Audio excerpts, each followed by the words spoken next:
មអំពីប្រវត្តិសាស្ត្រប្រជាខិនសុខបច្ចុប្បន្នបង្រៀនប្រវត្តិសាស្ត្រខ្មែរថានៅក្នុងភូមិនៅឯវិទ្យាស្ថានជាតិអ៊ីណាកូនៅទីក្រុងប៉ារីសប្រទេសបារាំង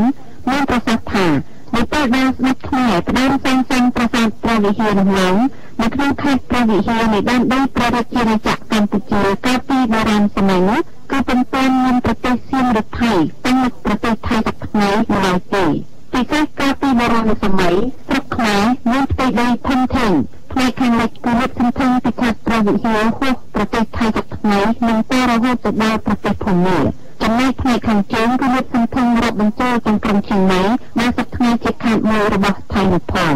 លោកសាស្ត្រាចារ្យខឹមសុខបញ្ជាក់បន្ថែមយ៉ាងដូចនេះ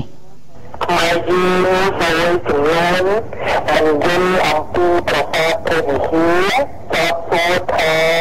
ផ្លូវដែលទៅកាន់ប្រវត្តិព្រះវិហារនោះផ្លូវដែលស្រួលនោះគឺទៅពីស្រុកសៀមហើយទៅវិញហើយជាប្រវត្តិខ្មែរហើយចំពោះបញ្ហានេះខ្ញុំសូមជម្រាបសូមអធិស្ឋានថាព្រះវិហារនេះគឺនៅក្នុងទឹកដីរបស់ខ្មែរតាំងពីដើមមកយូរណាស់ហើយនៅខ្មែរគឺប្រសិនមិនទាន់មានដីខ្មែរទៅនៅប្រទេសប្រទេសគ្នាហើយទៅខាងជើងនោះរហូតទៅដល់ក្រុងឈៀងម៉ៃនោះគឺពួកខ្មែរតាមអំណាចរហូតទៅដល់ទីនោះដូច្នេះមិនមែនមកចោទថាដីប្រទេសនឹងមានពីនេះទៅពីមានតែមកដល់ណាគឺតែចង់តែដល់ទីបាត់ទៅដល់ទីក្រុងមកដូច្នេះដីត្រង់ដែលធ្វើប្រសាទឬកន្ទីក្នុងព្រះវិហារនេះជាដីរបស់ខ្មែរខ្មែរចង់ធ្វើដំណើរទៅដំណើរគឺធ្វើតាមតែទីតារបស់ខ្សាច់ខ្លួននោះដូច្នេះចង់កុំឲ្យមានឆ្លើយដែលមានមកផ្សេងទៀតទៅប្រសាទនេះមិនគួរជារបស់ខ្មែរនឹងទៅខុសហើយពីព្រោះដីខ្មែរនៅយឺតតាំងពីដើមដីកម្ពុជាក្រោមទៅតាំងពីនោះនៅអូទៅដល់ជើងទៅដល់វាចាញ់នោះហើយមកផ្នែកខាងព្រឹកនេះគឺអត់ចាប់មានទេដូច្នេះគឺយកបានដីនេះជាធ្វើជាប្រសាទដែលយឺតជំនឿដែលឡើងមកទៅខាងគឺឡើងពីខាងជើងមកហើយទៅប្រសាទនោះឡើងមកទៅពីខាងជើងហើយប្រសាទនេះមានលក្ខណៈដូចជាប្រសាទទៅទៅដូច្នេះក៏មានការឆ្លងទៀតហើយដែលជាធ្វើមកពីប្រទេសមិនទាន់មានទេតែខ្លះយើងច្រឡំយើងភ្លេចទៅហើយដូច្នេះគឺធ្វើពីដីខ្មែរមកនៅដីខ្មែរហើយពីខាងជើងនេះវាទៅនៅពីខាងស្រុកខ្មែរនេះដីទៅនឹងភូមិគឺកន្លែងនេះគឺជារបស់គឺជាជាខ្លួនហើយទៅធ្វើនេះគឺសម្រាប់ឲ្យមានព្រៀននេះដើម្បីទៅរក្សាមាន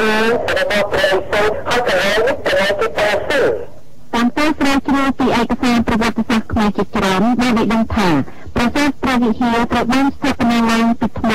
ចាប់តាំងពីរជ្ជកាលព្រះបាទសូរ្យវរ្ម័នទី1ព្រះបាទសូរ្យវរ្ម័នទី1ចូលរាជនៅពាក់កណ្ដាលទី1នៃសតវត្សទី11ទីតាំងធ្វើប្រាសាទដែលស្ថិតនៅលើទីខ្ពស់ជាងគេនោះមានកម្ពស់525ម៉ែត្របើគិតពីផ្លូវចូលពីដីទំនាបឡើងទៅដល់ប្រាសាទនៅលើកំពូលភ្នំនោះគឺមានតាំងកណ្ដាលសម្រាប់ឡើងបន្តិចម្ដងរហូតដល់ប្រាសាទនៅលើកំពូលភ្នំនោះគឺមានចម្ងាយទាំងអស់804ម៉ែត្រលោកសាស្ត្រាចារ្យខឹមសុខមានប្រសាសន៍បង្ហាញអំពីទីតាំងភូមិសាស្ត្រនៃសំណង់ប្រាសាទព្រះវិហារដែលមានរួមទាំងកំចណ្ដាលទាំងអស់មុខផងសំណង់នេះមិនមែនធ្វើតែមួយពេលទេគឺទៅតែមាន3ពេលហើយនេះខ្ញុំគ្រាន់តែជួយជំរាបពីព្រោះអំពីក្រោយចូលមកនឹងមានអីខ្លះទៅខ្លះទីនេះពីដើមយើងធម្មតានេះគឺជួនក្នុងរបស់ក្នុងដល់ហើយហ្នឹងឡើងមកហ្នឹងគឺចំណាយ50ម៉ែត្រទៅគឺជាចន្ទាល់ប្រកបមាន149កម្មឡើងចន្ទាល់នឹងមកហើយបានគេធ្វើមានជំរឿនទឹកជំរឿនគេរកចាស់គេរកពីទីនេះប្រសាទខាងធំបំផុតឡើងពីខាងដើមខ្ញុំដើម្បីមានជំរឿនរបស់នេះហើយគឺរូបប្រសាទនេះជារបស់តាមចិត្តដើមទៅឡើងអញ្ចឹងសង្ខេបគឺឡើងតាមផ្លូវធម្មតានេះទៅជំរឿននេះ54ម៉ែត្រដល់25ម៉ែត្រនោះបានមកដល់ខាងគឺទីនេះដល់ទៅខាងគឺទីនេះហ្នឹងត្រូវធ្វើដំណើរតាមកម្មចន្ទាឡើងមកទៀតចំណែក244ម៉ែត្រ តែនេះគឺមានដកទីតាមសងខាងខ្លួនហើយបានដើរមកបានចូលមកខាងទ្វីទី2នៅខាងទ្វីទី2នេះមានហើយជាងហើយទៅទី2នេះគឺទៅសមុទ្រទឹកគឺការដែលបង្កើតនេះពីកន្លែងហ្នឹងនៅខាងឆ្វេងបានមានស្រះនេះស្រះនេះគឺធ្វើពីទីឬជាពិសេសគឺមកយកទឹកពីស្រះនេះដើម្បីយកទៅបន្ទិញពីទីអភិសេកទៅលើដែលមានប្រសិទ្ធសូមបញ្ជាក់ជូនថាលោកសាស្ត្រាចារ្យខិនសុខមានប្រសាសន៍អំពីស្ដេចសៀននេះគឺសម្ដែងចំពោះព្រមហាក្សត្រថៃសប្តាហ៍ថ្ងៃគឺព្រះបាទភូមិផុនអដយដេតបើតាមឯកសារប្រវត្តិសាស្ត្រស្ដីអំពីព្រះរាជាថៃផ្សាយដោយអង្គការ Wikipedia ផ្សាយតាមទំព័រ website អ៊ីនធឺណិតបានឲ្យដឹងថាព្រមហាក្សត្រថៃព្រះបាទភូមិផុនអដយដេតបច្ចុប្បន្នមានប្រជុំ81ព្រះវស្សាឡើងគ្រងរាជតាំងពីថ្ងៃទី9ខែមិថុនាឆ្នាំ1946រហូតមកដល់សប្តាហ៍នេះលោកអ្នកនាងមិត្តអ្នកស្ដាប់ជាទីមេត្រី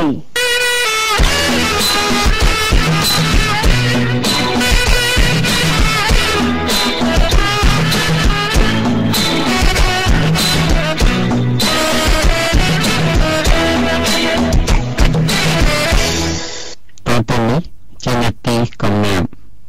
នៅក្នុងនាទីកំណាព្យរបស់យើងខ្ញុំនៅក្នុងពេលនេះដែលខ្ញុំសូមយកកំណាព្យមួយដែលនិពន្ធដោយលោកថៃអ៊ុនបារ៉ាដែលមានចំណងជើងថា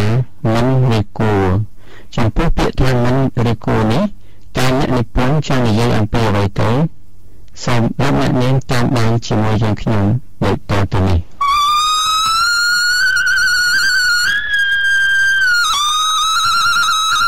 លោកហាត់វង្ទាគោរពថ្វាយព្រះសង្ឃទាំងឡាយនឹងញោមញាតកាមេរ៉ារួមឈាមរួមសាសជាតិចូលខំខ្មៃគ្មៀតផ្ទៀងសាបតាខ្ញុំសូមអភ័យពីចំងាយខ្ញុំនឹងបរិយាយតាមហេតុការណ៍ប្រកបព្រះសង្ឃនឹងយាយតាបងប្អូនមីងងាគ្រប់រូបអង្គខ្ញុំបានឈ្មោះថាច់អ៊ុនវរ៉ាតែងជាការពារញ៉ាតម្រាំសម្រាប់បំភ្លឺដល់សង្គមសូមញាតកុំខឹងពិចារណា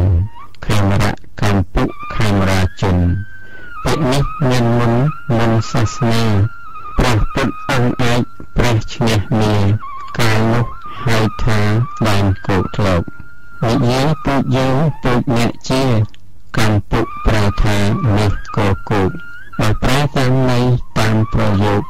ជានេះទៀតសាបកើតមានបានជនជាតិខេមៈឬខេមរាប្រែតាមវគ្គឃ្លាថាខ្សែខ្សាននេះគួរតែជាតិស្ដាប់បានដូចក៏ខកខានទៅមិនគួរនគរភ្នំចិនឡាឬហ្វូណានក្រោយមកបានឆ្លងមហានគរយកកចក្រពត្តិខ្មែរថ្លៃបវរខ្មែរចាងខ្ទាខ្ទរខ្លាំងអស្ចារ្យសម័យចក្រពត្តិខ្មែរមហានគរប្រាសាទបវរពេញរដ្ឋាខ្មែររួមខ្មែររស់ខ្មែរវឌ្ឍនាខ្មែរចេះសាមគ្គីនគរថ្កើងខ្មែរមុនខំរួមសាងប្រាសាទទុកជាសម្បត្តិជាតិនៃយើងសង្ឃឹមខ្មែរក្រោយរីកចម្រើនបុព្វបុរសយើងសង្ឃឹមទុកបុព្វបុរសជាតិវងខេមរាលោកសង្ឃឹមថាខ្មែររួមរស់មិនចាំវាឃើញខ្មែរក្រោយឆ្លុះវាខំឬទាស់នឹងជាតិឯងខ្មែររួមខ្មែររស់ឆ្លុះអន្តរាយគឺជាទំនាយឃើញជាក់ស្ដែងថ្ងៃណាឈប់ឆ្លុះឈប់វង្វេងសម្រាប់ជាតិឯងគ្មានមេត្តាខ្មែរខ្ពស់ទីបឬខ្មែរក្នុងក្រៅមិនក៏សាហាវគ្មានសាសនាគ្មានធម៌ខន្តីក្នុងអាត្មាខ្វះធម៌ព្រហ្មវិហារនឹងជាតិឯងខ្មែរក្រោយសតវត្សទី13ខ្មែរយើងសពថ្ងៃឃើញជាក់ស្ដែងកាប់សម្លាប់គ្នាគ្មានរអាងតើថ្ងៃណាលែងសម្លាប់គ្នាបើរវល់សងសឹកគុំលំចិត្តពេលឆ្លើយរកពុតទៅរកពីព្រះពុទ្ធជាម្ចាស់ទ្រង់ទេសនាថាតើថ្ងៃណាវិនិច្ឆ័យបានកំណាព្យឃ្លាឃ្លោងមិនទាន់ចប់ សរសេរដាប់យប់សឹងតែបានប៉ុន្តែនៃធំនៃសំខាន់សូមខ្មែរគ្រប់ព្រមជប់ទោះគ្នាបើខ្មែរជប់ទោះកាត់ចិត្តអើខ្មែរអស់ចាំបាញ់ក្នុងចិន្តាខ្មែរមានអាវ៉ាត់ព្រះសម្មាមានធម៌ព្រមវិហារខ្មែរសុខសាន្តបើខ្មែរបានសុខសង្គមខ្ពស់ជីវិតខ្មែររស់ខ្មែរថ្កើងខ្មែររស់ដើម្បីឈ្មោះដូចបុរាណប្រកាសខ្មែរបានសោយសុខខាលខ្ញុំសូមសង្ខេបត្រឹមប៉ុណ្ណឹង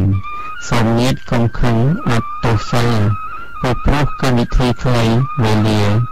សូមមកជួបគ្នាគ្រាក្រោយទៀតមិននឹងបញ្ចប់កវីខ្ញុំលើកហាត់បង្គំដោយក្មេងគ្មៀបប្រគេនជូនពរព្រះសង្ឃញាតិនិងជនរួមជាតិរួមសាសនាជូនពរទាំង5ដល់ឧត្តម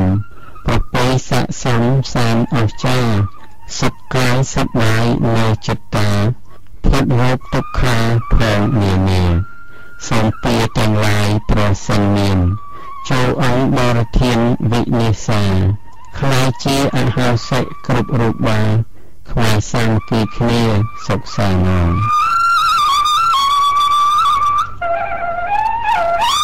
េះជាកំណត់ដែលមានចំណងជើងថាមិនរីគួរហើយខ្ញុំសូមអរគុណលោកថៃអូនបូរ៉ាដែលបានផ្ញើកំណត់នេះមកយើងខ្ញុំសង្ខេប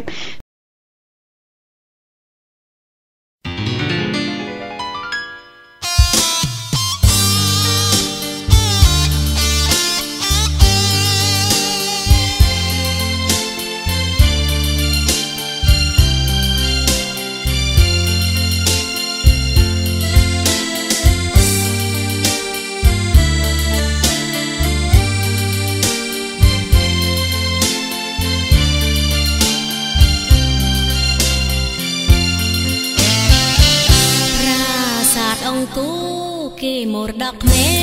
រសាងសង់រាប់ពាន់ឆ្នាំខែគេដំណើរខ្មែរតាំងពីបុរាណល្បីពេញលោកកាគ្មានអុយកាត់ថ្លៃស្មើបាន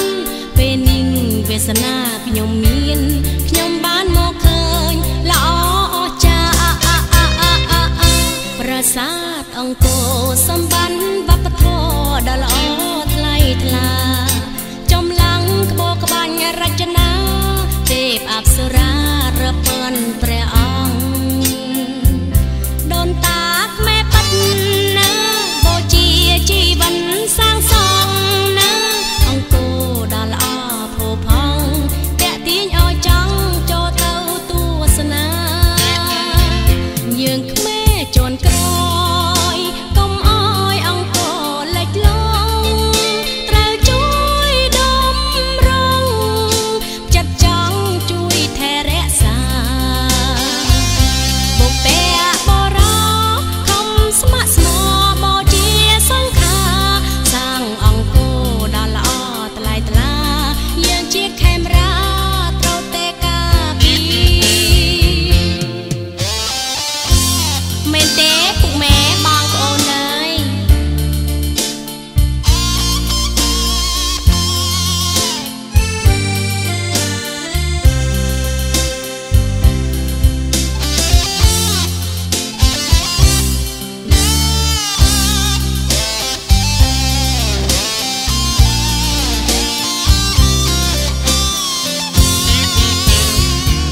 ប្រាសាទអង្គរ